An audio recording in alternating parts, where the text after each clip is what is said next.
7장에 나옵니다. 6장까지는 제가 요번에 새벽에 로마서를 볼 때 편지라고 이야기를 했죠. 그 다음에 수신자가 분명히 있을 것이다. 그게 로마 교회다. 그리고 로마 교회 구성원들에 대해서 이야기를 해줬어요. 이건 역사적인 사실이니까요. 그리고 그들에게 대해서 이야기를 해주는 내용들이다. 이런 관점에서 로마서를 보면 로마서가 이해하기가 아주 쉽을 것이다 라고 이야기를 먼저 말씀을 드렸어요. 그래서 6장에는 어저께까지 본 것은 이방인에게 전해주는 말씀이에요. 왜냐하면 믿음으로 우리가 구원함을 받았는데 계속 죄를 지을 수 있느냐? 그럴 수 없다. 그러면서 이야기하죠. 거룩함에 이르러야 된다. 자기 몸을 육체의 불의의 병기에다 내주지 마라. 몸을 함부로 그렇게 죄 짓는 데다 사용하지 말아라. 왜냐하면 율법이 없었기 때문에 그들은 자기의 쾌락대로 자기 마음대로 썼기 때문에 그래요. 그래서 예수님을 믿으면서도 그런 생활이 잘 벗어지지 않는 거죠. 그래서 그런 사람한테 이야기한 거예요. 이제 네가 세례받은 게 뭔지 아느냐? 내 예수님의 십자가의 죽으심이 뭔지 아느냐? 그것은 이제 죄로 너가 육체가 죽고 예수님으로 더불어 산 거다. 예수님이 부활하신 것처럼 너희도 그렇게 새로운 사람이 된 것이다. 그러니까 방탕한 것에서 벗어나라. 6장의 내용이 그거예요. 그러고 죄의 종이 되지 말라. 의의 종이 되라. 죄를 지으면 죄의 삭은 사망이다. 그러나 하나님의 의의 열매는 생명과 평안이다. 생명이다. 이렇게 말하고 있는 장면이에요. 그러면 6장의 내용이 대충 이해가 되죠. 이런 말씀, 이런 내용으로 이 사람들에게 한 거구나. 자, 7장은 유대인 성도들에게 해주는 얘기예요. 어떻게 알 수 있느냐? 이제 믿음으로 구원함 받았다면 니네들이 갖고 있었던 옛날에 율법 갖고 하는 거, 율법 갖고 구원함을 받는다. 율법을 토라를 지켜야만 구원함을 받는다. 이런 생각에서 좀 벗어나기를 바란다. 율법의 잣대에서 좀 벗어났으면 좋겠다. 그건 벌써 죽은 사람한테 하는 얘기다. 이렇게 전해지는 거야. 그러면 주장이 뭡니까? 왜 그렇게 합니까? 1절에 한번 보십시오. 1절. 수신자가 누군지를 이야기해줘요. 이 얘기를 하는 사람에 대한 이야기를 해주는 거죠. 7절, 1절 읽겠습니다. 시작. 형제들아 내가 법하는 자들에게 말하노니 너희는 그 법이 사람이 살 동안만 그를 주관하는 줄을 알지 못하느냐. 자, 벌써 누구한테 얘기하는 거예요? 7장은요. 법 아는 자들에게 말한다. 이때 당시에 법 아는 자가 누구예요? 토라를 잘 알고 있는 사람. 그 사람들에게 내가 말해준다. 로마에 지금 법을 잘 알고 있는 사람들이 누구겠어요? 유대인이면서 예수님을 믿었던 그리스도인들. 이 사람들을 얘기하는 거예요. 왜냐하면 이 사람들은 이방인들에게 우리가 율법을 갖고 있었다. 그리고 구원받는 것은 좀 부족하다. 예수님 믿는 것 갖고는 부족하다. 지금 같으면 말도 안 되는 얘기죠. 부족하다. 거기에 우리가 율법을 지켜야 되고 할례를 지켜야만 비로소 구원이 완성이 된다. 그것까지 해야만 구원받을 수 있다. 이렇게 주장하는 게 이때 당시에 초대교회 당시의 내용들이었어요. 유대인들이 주로 갖고 있었던 생각들. 그게 아니다. 믿음으로만 구원함을 받는다. 그 얘기를 해주는 거죠. 자, 토라는 죄를 깨닫게만 해주는 거죠. 이것을 계속 붙잡고 있었던 사람들. 내가 법 아는 자들에게 말한다. 그러면서 예수님이 오시고 난 뒤에 이 토라 율법과 예수님과의 관계, 믿음의 관계가 어떤 거냐를 비유를 들어서 설명을 해줘요. 2절하고 3절에 보면 이렇게 말하죠. 남편 있는 여인이 그 남편 생전에는 법으로 그에게 매인바 되나. 살아있을 때는 매인바가 된다는 거예요. 만일 그 남편이 죽으면 남편의 법에서 벗어나느니라. 남편이 죽으면 더 이상 그 남편하고는 상관이 없다는 거죠. 그러면서 이야기해요. 남편이 살아있을 동안에 다른 남자에게 가면 음녀라고 얘기한다. 그러나 남편이 죽으면 다른 남자에게 갈지라도 음녀라고 말하지 않는다. 왜냐하면 남편이 죽었기 때문에 그렇다는 거죠. 그러니까 남편이 살아있을 동안만 남편과 아내의 관계가 되고 다른 남자로 가면 음녀가 되지만 남편이 죽으면 더 이상 남편과 관계가 없기 때문에 음녀라고 말하지 않는다는 거예요. 핵심은 뭐예요? 남편이 죽었기 때문에. 자, 이걸 비유로 설명한 거예요. 이와 같은 원리도 구원, 믿음의 관계, 믿음에 적용이 된다는 거예요. 4절 읽겠습니다. 시작. 그러므로 내 형제들아 너희도 그리스도의 몸으로 말미암아 율법에 대하여 죽임을 당하였으니 이는 다르니 곧 죽은 자 가운데서 살아나신 이에게 가서 우리가 하나님을 위하여 열매를 맺게 하려 함이라. 자, 유대인 성도들이 예수님의 십자가의 죽으심으로 이제 어떻게 되느냐? 이 율법이 어떻게 해요? 죽음을 당했다는 거예요. 더 이상 죽음을 당했으니까 마치 남편과 비유를 하는 거죠. 남편이 죽으면 아내가 이제 다른 남자한테 갈 때 음녀라고 말하지 않는 것처럼 이 율법도 예수님이 죽으심으로 말미암아 이제는 죽임을 당했다는 거예요. 그러니까 남편과 같이 죽은 거와 같다는 거예요. 그러니까 이제 새로운 남자, 그러니까 이전 남자는 율법이에요. 바울이 표현하기를. 그리고 이제 새로운 남자, 그것을 성경은 뭐라 그랬냐? 4절에 보면 다르니, 중간에 보면 다르니 곧 죽은 자 가운데서 살아나신 이에게 가서. 죽은 자 가운데서 살아나신 이는 누구예요? 바로 예수님이죠. 그래서 예수님 앞에 가서 예수님한테 이제 가는 건 율법이 간음이 아니라는 거죠. 부정한 것이 아니라는 거예요. 간 이유가 뭐냐? 하나님을 위해서 열매를 맺게 하려고 이제 그 예수님한테 간다는 거죠. 자, 이전 즉 육신에 있었을 때는 어떻게 해요? 율법에 따라서 사망의 열매를 맺게 되는 거죠. 그러나 우리가 예수님 앞에 가는 이유가 뭐냐? 율법을 이제 버리고 율법은 죽은 거기 때문에 거기에 더 이상 얽매이지 말고 예수님 앞에 간 이유가 뭐냐? 하나님의 열매를 맺게 하려고 그런 거다. 그러면서 계속 이야기를 해요. 만약에 너가 육신에 계속 있느냐, 그리고 율법을 계속 붙잡고 있느냐, 그러면 사망의 열매를 맺는다. 5절 한번 보십시오. 5절 읽겠습니다. 시작.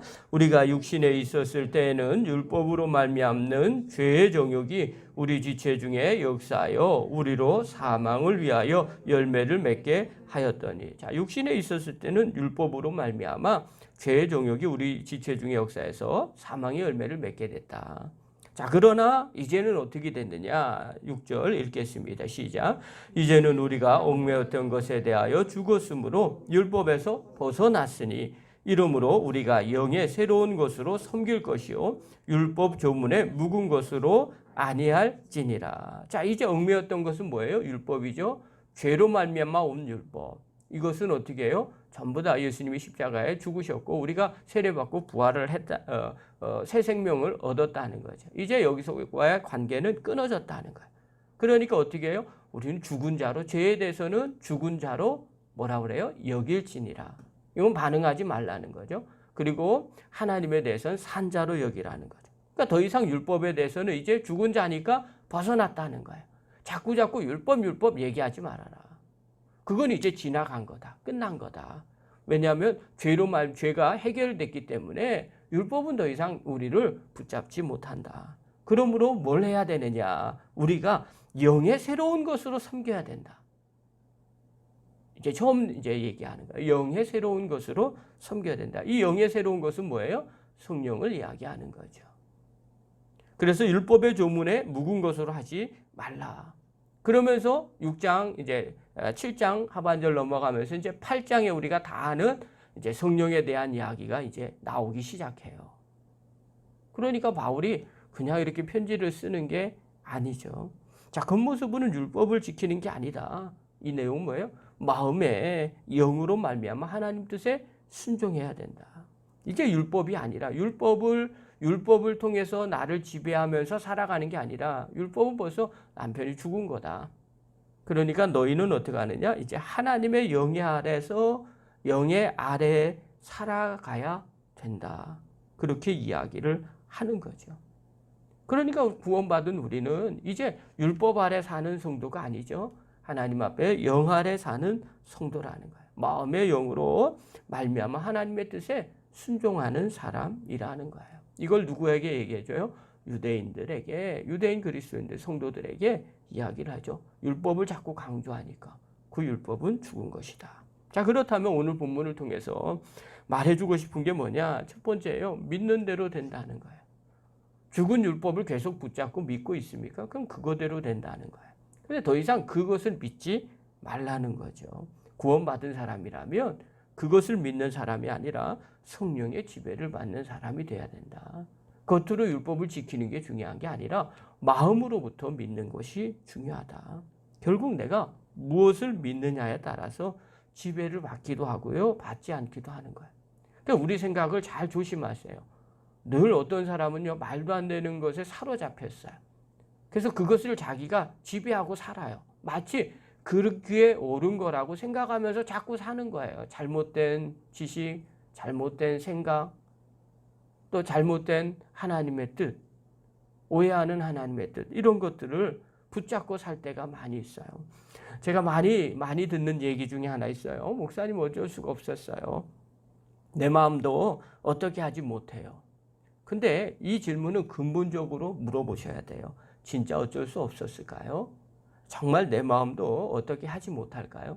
제가 이제 가끔씩 여러분에게 이야기하지만 맞는 얘기인 것 같지만 또 틀린 얘기예요. 왜 그러냐면 이렇게 얘기하면 내가 그것을 인정하는 거예요. 그럼 내가 그렇게 인정하면 그냥 그렇게 살 수밖에 없는 거죠. 그게 자기 합리화라고 하는 거예요. 어느 날 한번 제가 그런 설교한 적이 있어요. 여러분 만약에 예배 빠진다? 100만 원씩 내라고 그래 보세요. 진짜 100만 원 벌금이 나와요. 예배 빠지기 쉽지 않아요. 왜 예배 빠지기 쉽지 않느냐? 믿음이 없어서 쉽지 않은 게 아니라 돈이 아까워서 안 빠져요. 아니면 1000만 원 낸다고 칩시다. 그러면 빠지겠어요? 쉽지 않거든요. 그럼 그게 왜 그래요? 돈의 힘을 알기 때문에 그래요. 내가 스스로 그걸 믿는 거예요. 돈이 귀한 거다라는 걸 나도 모르게 믿고 있는 거예요. 그래서 돈이 그렇게 걸려 있으면 안 빠지지만 돈이 안 걸려 있으면 빠져요. 그러면 우리의 모습은 도대체 뭐란 말입니까? 돈 때문에 나오는 겁니까? 아니면 돈이 그렇게 손해가 안 나니까 빠지는 겁니까? 목사님, 어쩔 수 없어요. 나도 내 마음도 그렇게 하고 싶지 않았어요. 이 말이 진짜일까요? 아니라는 거예요. 반대로 얘기할게요. 어린아이한테 이야기를 해요. 너 떠들면 100만 원 내야 돼? 아이들 들을까요? 계속 떠들어요. 왜 떠드는지 아십니까? 걔네들은 100만 원의 위력이 뭔지를 몰라요. 전혀 이해를 못해요. 믿질 않는 거예요. 돈의 위력이 어떤지를 걔네들 개념에는 없는 거예요. 그러니까 100만 원을 내든 말든 상관없는 거예요. 그냥 떠드는 거예요. 자기 하고 싶은 대로 하는 거죠. 근데 걔네들이 돈의 위력을 압니까? 너 뽀로로 그렇지 않으면 뽀로로 안 보여줘? 우리 같으면요, 끝까지 뽀로로 뭐야? 그리고 내 마음대로 살죠. 어른이니까요. 그게 별로 중요하다고 믿지 않기 때문에 그렇습니다. 근데 걔네들은요, 그거를요, 100만 원의 가치로 믿어요. 그러니까 입 다물고 가만히 있는 거예요. 뭘 얘기해 주고 싶으냐면요, 내가 어쩔 수 없다는 얘기가 아니라 사실은 내가 어느 걸 믿고 있느냐, 믿고 있지 않느냐에 따라 달라지는 거예요. 예수님의 말씀이 내 생명이라고 믿습니까? 그러면 생명을 내놓을 만큼 신앙생활을 해요. 믿고 삽니다. 그런데 그런 믿음이 없습니까? 하찮은 것처럼 여기는 거예요. 말은 그렇게 해도요, 행동은 하찮은 것처럼 여기니까 거기에 걸맞는 행동을 하게 되는 거예요. 그러니까 중요한 거죠. 내가 무엇을 믿고 있느냐에 따라서 거기에 맞게 사는 거예요. 율법을 중요시 여기고 살고 있습니까? 나도 모르게 그럼 거기에 맞춰서 살게 돼요. 그러나 예수님의 생명의 성령의 은혜를 중요시 여기고 삽니까? 거기에 맞춰서 살게 되더라는 거예요. 두 번째로는요, 우리가 신앙생활을 제대로 하려면 영의 새로운 것으로 섬겨야 된다는 거예요. 즉 성령으로 섬겨야 한다는 거예요. 내 안에 거하시는 성령님의 뜻을 따라서 살아야 된다는 것을 말하는 거죠. 그러기 위해서는 어떻게 해야 될까요? 성령님과 늘 교통함이 있어야 됩니다.